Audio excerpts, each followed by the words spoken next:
Let's start with the the overview. What does Venezuela look and feel like today?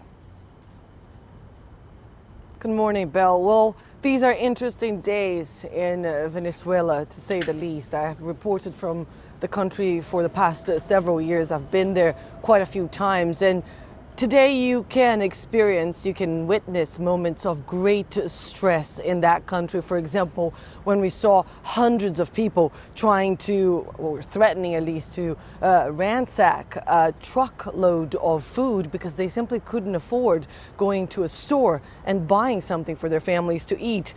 Food is a big issue right now, and especially in poor areas. It's not so much as it was in 2017, when the shelves really were empty in supermarkets. The government tried to hide that by packing up vinegar and oil, but you couldn't find simple food items like rice or flour. Now the situation is different. Items are there, but they're simply too expensive, especially for people living in poor areas that used to be Chavismo strongholds. Now their lives revolve around food. It's all they talk about. They say, did you find anything to buy today? Did our packs arrive, the packages of subsidized food that get to these poor neighborhoods?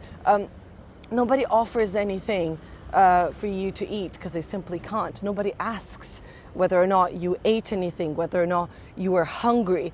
The family that we spent time with in that barrio, in that poor neighborhood, was one of them. And it really felt like they were struggling in different ways for basic things. For example, there are a lot of things missing in Venezuela, including, for example, electricity. It's a bleak picture. These are dark times. There are electricity shortages all the time. Water distribution is unreliable. When I went to wash my hands, Delia, the owner of the house, smiled at me and said it doesn't work. She went to fetch me some water and I said, oh, your tap is broken? And she said, no, it never worked. They simply live like that. This is a woman that works several different jobs, takes hours for her to get to her work, and she works all day, she gets home, and she struggles to feed her daughter and her granddaughter. Still, she has a hard time blaming anyone for her situation. Creo que el presidente Maduro piensa que las cajas están viniendo cada 15 días, o sea, quincenal. O sea, a lo mejor él piensa todo está perfecto, todo está bien, y es mentira. One of Delia's grandchildren is sick, and everybody is quite worried about finding medicine. It's a little boy, he's got some kind of stomach bug, he's not feeling great, but everybody's quite tense about whether or not his situation will get even worse. People are exhausted over this crisis. Pretty much everywhere, everyone has been affected to a certain extent. And Venezuelans are very warm, very affectionate. In the last few years, they used to call you my heart, my heaven, my love in the streets, people that you never met. And that has changed already. So a lot of people say that things are going to change, that Venezuela will become a different place. And in certain ways, it has already changed profoundly. Anelise, on the political level, you sat down with both Nicolas Maduro and Juan Guaido behind all of their rhetoric. What did you make of these two leaders, these two men?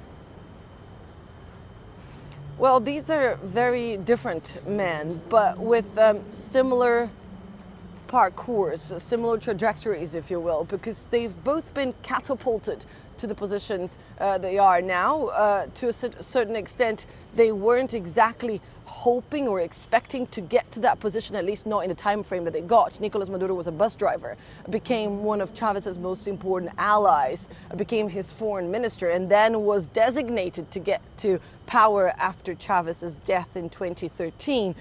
Juan Guaido is an engineer. He used to be a student leader. His political experience comes from that, and now he's pretty much the only member of the opposition who is not in jail, who is not in exile, and who can do this.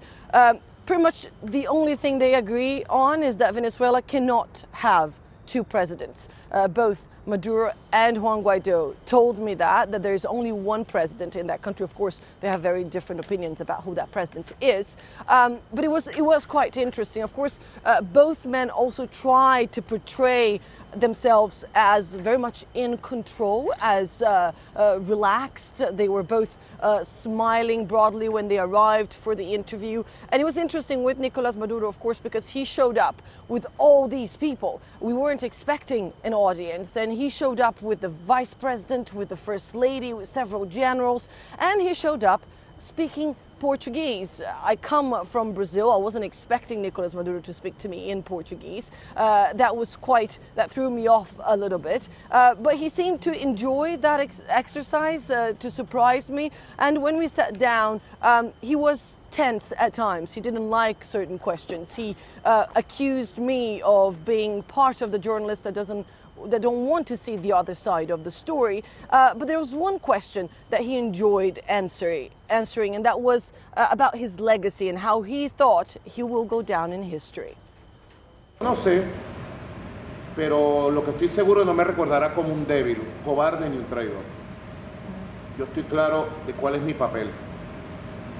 Y todos los días me lleno de coraje, de pasión por mi patria, por el amor que me mueve. A mí me mueve el amor, Anelise.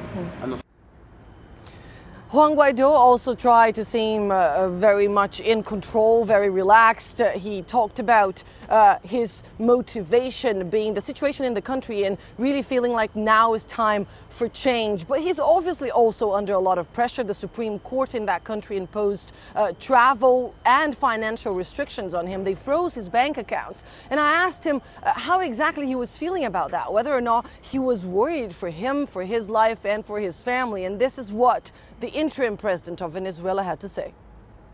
No va con que me pueda costar la vida o la libertad. Nosotros hemos entregado nuestra vida al servicio público y sabemos los riesgos a los cuales nos enfrentamos. Nuestro único miedo en este momento es que se normalice una situación como la que vive Venezuela, que vas a un hospital y los niños mueren de desnutrición o deshidratación, que vas a un hospital y no puedes comprar un antibiótico, algo tan sencillo como un antibiótico.